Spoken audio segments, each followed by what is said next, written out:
Halo, jangan lupa di-subscribe, karena subscribe itu gratis.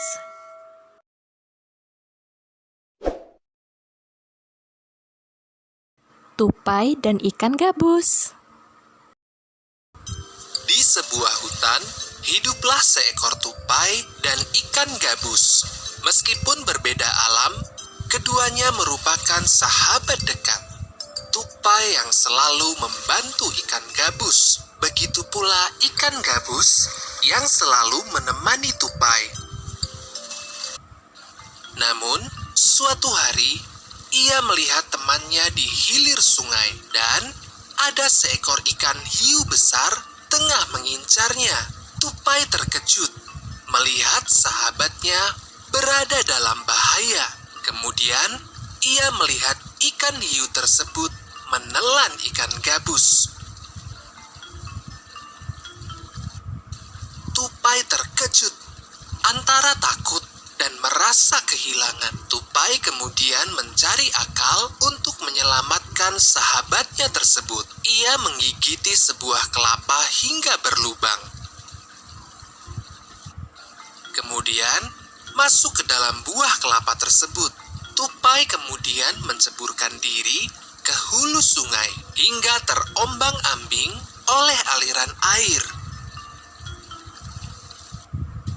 Dari kejauhan terlihat seekor ikan hiu.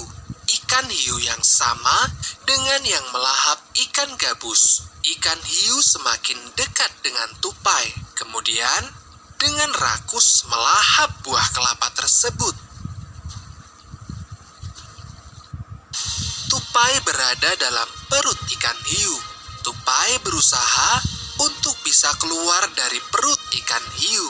Tidak hilang akal, tupai mulai menggigit ikan hiu tersebut.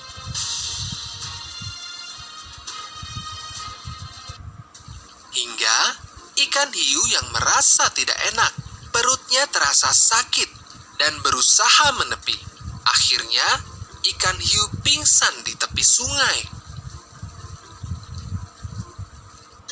Tupai dan ikan gabus keluar dari perut ikan hiu melalui mulut. Keduanya keluar dengan selamat dari mulut ikan hiu. Mereka merasa senang karena bisa selamat. Nasihat dari cerita ini adalah, sahabat sejati akan selalu menolong temannya yang membutuhkan bantuan, meskipun muncul rasa takut yang begitu besar. Monyet dan kura-kura. Monyet dan kura-kura sudah lama bersahabat.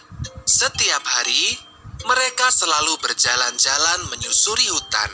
Monyet sering berpura-pura kelelahan agar bisa duduk di atas tempurung kura-kura. Suatu hari, monyet mengajak kura-kura untuk menanam pohon pisang. Menurut monyet, jika mereka mempunyai pohon pisang sendiri, maka mereka tidak perlu lagi bersusah payah mencari makanan. Kura-kura dan monyet sudah selesai menanam pohon pisang. Hasil kerja kura-kura begitu rapi. Ia pun rajin merawat pohon pisang itu. Sedangkan hasil kerja monyet begitu berantakan. Ia bahkan tidak mau repot untuk menyiram pohon pisangnya. Kerja keras kura-kura akhirnya membuahkan hasil. Pohon pisangnya tumbuh dengan subur dan berbuah lebat. Sementara itu, monyet merasa kesal karena pohon pisangnya telah mati. Kura-kura mengundang teman-temannya untuk ikut menikmati buah pisang.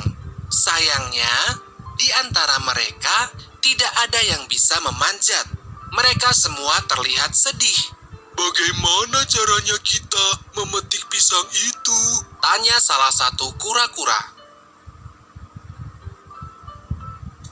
Monyet datang menghampiri kura-kura dan berkata, "Biar aku saja yang memetiknya untuk kalian. Aku sangat pandai memanjat." Kura-kura senang sekali. Ia pun mengizinkan monyet untuk memanjat pohon pisangnya.